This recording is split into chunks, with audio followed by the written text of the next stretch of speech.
Hi friends, అరటికాయ కర్రీని ఎలా వండుకోవాలో చూపిస్తున్నాను. ముందుగా అరటికాయలు పీల్ తీసుకొని రౌండ్గా కట్ చేసుకోవాలి. ఆనియన్స్ని పేస్ట్ లాగా ఆడుకోవాలి. స్టవ్ వెలిగించుకొని ప్యానం పెట్టుకొని ఆయిల్ వేసుకోవాలి. ఆయిల్ బాగా హీట్ అవ్వాలండి. ఆయిల్ హీట్ అయిన తర్వాత దీంట్లోకి కొద్దిగా పించ్ ఆఫ్ సాల్ట్ని వేసుకోవాలి. ఇలా సాల్ట్ వేసుకున్న తర్వాత ఆయిల్ హీట్ అయిన దాంట్లోకి ముందుగా కట్ చేసుకున్న అరటికాయ ముక్కల్ని వేసుకుని ఫ్రై చేసుకోవాలండి. ఆయిల్ అనేది కొంచెం ఎక్కువగానే వేసుకోవాలి. వీటిని బాగా వేయించుకుంటూ అటు ఇటు గోల్డెన్ బ్రౌన్ కలర్ వచ్చే వరకు కూడా వేయించుకోవాలి. చూసారా, కలర్ అయితే కొంచెం చేంజ్ అయింది కదా, ఇలాగా బాగా వేయించుకోవాలండి. ఒకదానికొకటి అంటుకోకుండా వేయించుకుని పక్కకు తీసుకోవాలి. ఇలా మనం కట్ చేసుకున్న ముక్కలన్నింటినీ కూడా వేయించుకుని పక్కకు తీసుకోవాలి. నా వీడియోస్ మీకు నచ్చినట్టయితే లైక్ చేసి షేర్ చేయండి. అలాగే ఛానల్ సబ్స్క్రైబ్ చేసుకోకపోతే సబ్స్క్రైబ్ చేసుకోండి. ఇలా అరటికాయ ముక్కలన్నింటినీ కూడా ఫ్రై చేసుకుని పక్కకు తీసుకోవాలి. ఇప్పుడు ఇందులోకి ముందుగా ఆడుకున్న ఆనియన్ పేస్ట్ని వేసుకుని బాగా వేయించుకోవాలి. పచ్చి స్మెల్ అనేది లేకుండా ఆనియన్ బాగా వేయించుకోవాలండి. మీడియం ఫ్లేమ్ పెట్టుకుని దీంట్లోకి కొద్దిగా అల్లం వెల్లుల్లి పేస్ట్ వేసుకుంటున్నాను.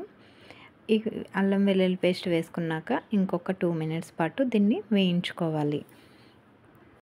అరటికాయ కర్రీ అనేటప్పటికి ఫ్రై లేదా పులుసు పెడతా ఉంటారు కదండి, కానీ ఇలా ట్రై చేయండి, టేస్ట్ బాగుంటుంది. కొంచెం ఇది నాన్ వెజ్ కర్రీలాగా ఫిష్ కర్రీలా అనిపిస్తుంది. ఇది చూసారా, బాగా వేగింది కదండి. ఇలా బాగా వేగిన తర్వాత చూసారా, ఆయిల్ కూడా బయటకు వస్తున్నట్టుంది కదా. ఇప్పుడు దీంట్లోకి రుచికి తగినంత సాల్ట్ని యాడ్ చేసుకోవాలి. ఇందాక మనం లైట్గా వేసుకున్నామండి, ఇప్పుడు కర్రీకి సరిపడగా వేసుకుంటున్నాము. దీంట్లోకి కొద్దిగా కారం కూడా వేసుకోవాలి. కొంచెం గరం మసాలా, కొద్దిగా ధనియాల పౌడర్ కూడా వేసుకోవాలి. ఇలా వేసుకుని దీన్ని బాగా కొంచెం 2 మినిట్స్ పాటు ఫ్రై చేసుకోవాలి. మీరు అరటికాయ కర్రీని ఎలా వండుతారో, మీ స్టైల్ ఎలా ఉంటుందో అన్నది నాకైతే కామెంట్ చేయండి. కర్రీని ఇలా కొంచెం వేపుకున్న తర్వాత ఇప్పుడు దీంట్లోకి కొద్దిగా వాటర్ని వేసుకోవాలండి. కొంచెం ఇంకా ఉన్న స్మెల్ అంతా కూడా పోయి కుక్ అయ్యేలాగా కొద్దిగా వాటర్ని అయితే వేసుకోవాలి. ఇలా వాటర్ వేసుకొని కొంచెం ఉడికిన తర్వాత ముందుగానే మనం వేయించుకున్న అరటికాయ ముక్కలు ఉంటాయి కదండి, వాటిని దీంట్లోకి గ్రేవీలోకి వేసుకోవాలి.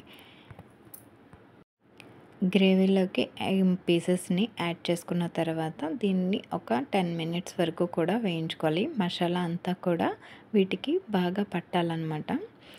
ఇలా పట్టే వరకు కుక్ చేసుకొని దీంట్లోకి కొంచెం కరివేపాకు లేదంటే కొత్తిమీర వేసుకోవచ్చు. ఇలా వేసుకున్న తర్వాత దీన్ని ఒక 5 మినిట్స్ వరకు ఉంచుకుని స్టవ్ ఆఫ్ చేసుకుంటే కర్రీ రెడీ అయినట్టేనండి. నేను కొత్తిమీర బదులు కరివేపాకు వేసుకుంటున్నాను. సింపుల్గా అరటికాయ కర్రీ అయితే రెడీ అయిపోయింది కదండి. నచ్చినట్టయితే లైక్ చేసి షేర్ చేయండి.